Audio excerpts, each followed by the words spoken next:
Hello guys, everybody. Hope everyone is doing great. This is Jose Ochoa hanging out here at my house where my stove stopped working.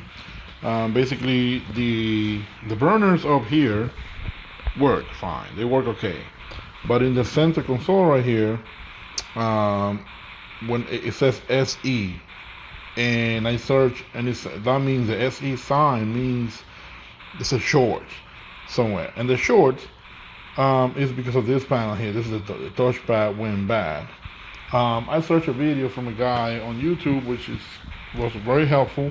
He explained that I could have taken this wire and used an eraser and cleaned it up here. I did that. It kind of worked, but not all the buttons were working, only a few. And the SE sign went away. So I want to point that out. So you can try opening the back, which you turn around the stove and you remove this panel right here. Excuse the mess over there, I'm gonna clean it.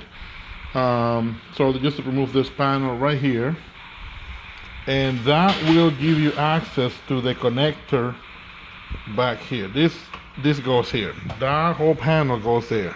It has 6 screws, so don't be afraid. And it connects right here. Right here. So you take that ribbon cable, take the ribbon cable out, use a eraser, and kindly clean it out. Put it back in, test it out. If it doesn't work, like in my case, only a few buttons were working, so I'm replacing the board. I got this new board. It looks like they went up on price because mine cost me $97. The guy on YouTube says that they cost 50 or 60 bucks. Mine cost me 97. You have to be very careful when you buy them because, for example, mine has these 3 options here: the light for the oven, clear, clear off, and start set. I almost buy another one. Actually, I bought another one that did not have. I only had the clear off and the start set, which is not the same. So you got to be careful when you're buying them. I got mine off eBay. Actually, no. Yeah.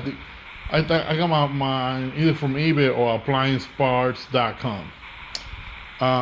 So to remove it, that's why I decided to make the video.